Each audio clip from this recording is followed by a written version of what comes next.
European രാജ്യങ്ങൾ FIFA world cup boycott ചെയ്യാൻ പോകുന്നു. ഇത് നമ്മൾ പറയുന്നതല്ല, UEFA ഒഫീഷ്യൽ പേജിൽ അവരെന്നെ പോസ്റ്റ് ചെയ്ത വാർത്തയിൽ നിന്ന് നിങ്ങളിലേക്ക് നമ്മൾ എത്തിക്കുന്നതാണ്. അതിനുള്ള കാരണം മറ്റാരുമല്ല, ഒരേ ഒരാളാണ്, ഇപ്പോഴത്തെ FIFA president Infantino, Gianni Infantino. അദ്ദേഹത്തിന്റെ കൂട്ടാളികളും കൂടി പുതിയൊരു ഡിസിഷൻ എടുക്കാൻ പോവുകയാണ്. നമ്മളെല്ലാവരും അറിഞ്ഞു കാണുന്ന ഡിസിഷൻ, കുറച്ച് നാളെ സോഷ്യൽ മീഡിയയിൽ അത് നടക്കുന്നുണ്ട്. മറ്റൊന്നുമല്ല, a part of a FIFA selling to the private investors.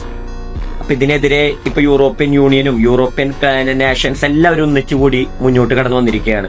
അവർ പറയുന്നത്, ഇങ്ങനെ സെല്ല് ചെയ്യുന്നതിലൂടെ ഫിഫ വേൾഡ് കപ്പിന്റെ സുതാര്യത നഷ്ടപ്പെടും.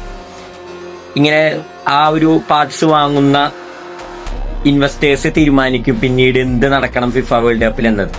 സോ അതിനെതിരെ ശക്തമായി പ്രതികരിക്കാനാണ് യൂറോപ്യൻ ടീംസ് തീരുമാനമെടുത്തിരിക്കുന്നത്. അവർ പറയുന്നു, മേ ബി ഞങ്ങൾ ബോയ്ക്കോട്ട് ചെയ്യും ഫിഫ വേൾഡ് കപ്പ് എന്ന്. നമുക്കറിയാം, യൂറോപ്യൻ ടീംസ് ബോയ്ക്കോട്ട് ചെയ്തതിന് പിന്നെ ഫിഫ വേൾഡ് കപ്പ് നടത്തുന്നതിൽ തന്നെ കാര്യമില്ല. ഇപ്പൊ UEFA തന്നെ ഇതിനു വേണ്ടി യൂറോപ്യൻ ടീമുകളുടെ ഒപ്പം നിന്നുകൊണ്ട് മുന്നോട്ട് വന്നിരിക്കുകയാണ്.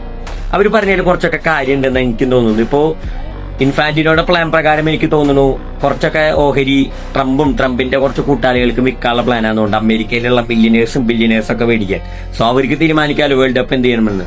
ഈ വട്ടം തന്നെ USA ഒരു റെഡ് കാർഡ് ട്രംപ് കോൾ ചെയ്ത് ക്യാൻസൽ ചെയ്ത് തന്നെ വലിയൊരു വിവാദമായി കൊണ്ടിരിക്കുകയാണ്. അതിന്റെ ഇടയിലാണ് ജിയാനി ഇൻഫാന്റിനോയുടെ പുതിയൊരു തന്ത്രം, കുറച്ച് ഭാഗം സെല്ല് ചെയ്യുക ഫിഫയുടെ.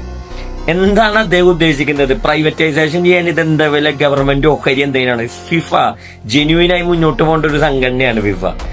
അതിന് വിൽക്കാന്നൊക്കെ പറയുമ്പോൾ ഒന്നും മനസ്സിലാവുന്നില്ല. എന്തായാലും യൂറോപ്യൻ യൂണിയൻ എടുത്ത ഡിസിഷനെ ഞാൻ സല്യൂട്ട് ചെയ്യുന്നു. അങ്ങനെ തന്നെ വേണം. ഇൻഫാന്റിനോ അങ്ങനെ ഒറ്റയ്ക്ക് ഒരു ഡിസിഷൻ എടുത്ത് മുന്നോട്ട് പോകാൻ സമ്മതിക്കരുത്. നിങ്ങൾ ഒറ്റക്കെട്ടായി നിൽക്കണം, ഇതിനെതിരെ പ്രതികരിക്കണം.